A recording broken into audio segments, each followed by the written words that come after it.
In the recent days, Ukraine has requested its allies to be supplied with heavy weaponry. This might be a huge mistake. In this video, we are going to explain why.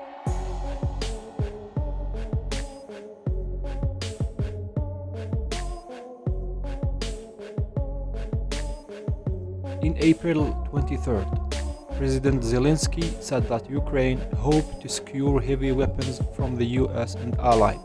According to him, this will give him a fighting chance to retake the recently lost land occupied by the Russian armed forces.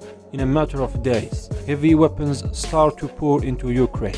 The US pledged to another $800 million package, including 90 units of the M777 howitzer cannons, along with 200,000 shells. The UK confirmed that it will send more than $130 million worth of weapons. There has been speculation that it could offer the AS-90 howitzer, which has a range of nearly 15 miles, but no accurate details were revealed.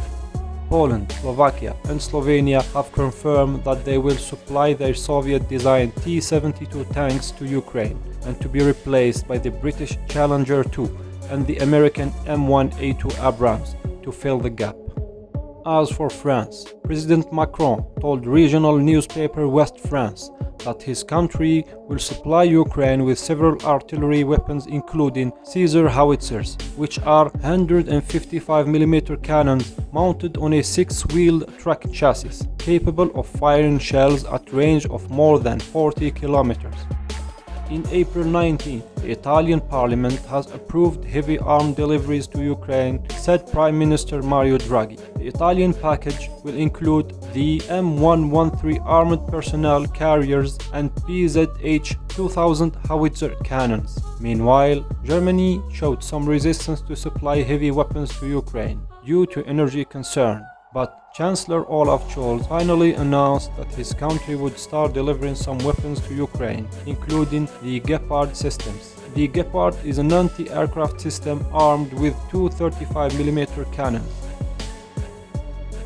Despite the huge number of weapons supplied to Ukraine, this might hinder its fight against the Russian forces, and the best thing that can offer is to shape the war into a stalemate, and this is why.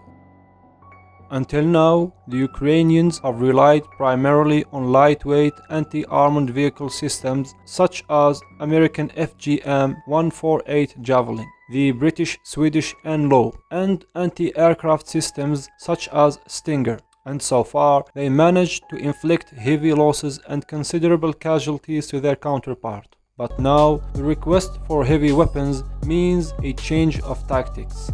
There are two conflicting reasons for such change. Either they think that they succeeded in stopping the Russians and they think now for counter-offensive operations to push the Russians back, or they felt that they didn't do enough damage to their counterpart and need more firepower. In either way, this change in tactics could be a huge mistake, because now the Ukrainians are drawn into a battle space which favor the Russians more. According to its new military doctrine, the Russian army is organized in BTGs.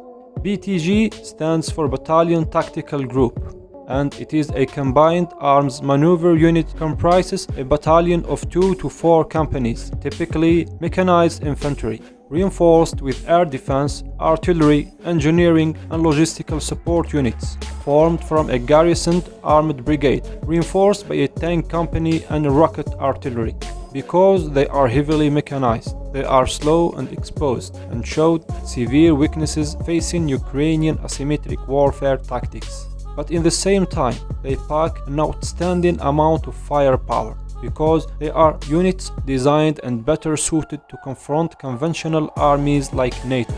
So, if the Ukrainians steer to conventional methods of warfare, they will be facing a more organized, more prepared, and well-trained army, especially when the Russians are controlling the airspace, and their cruise missiles proved to be accurate and very effective, which could be very bad for the Ukrainian side. And this is why they must stick to the asymmetric tactics and move to a more guerrilla style of warfare. That's all for me. What about you? Please tell us your opinion on the matter in the comments section below. Please like and share the video and consider subscribing to our channel. See you next time.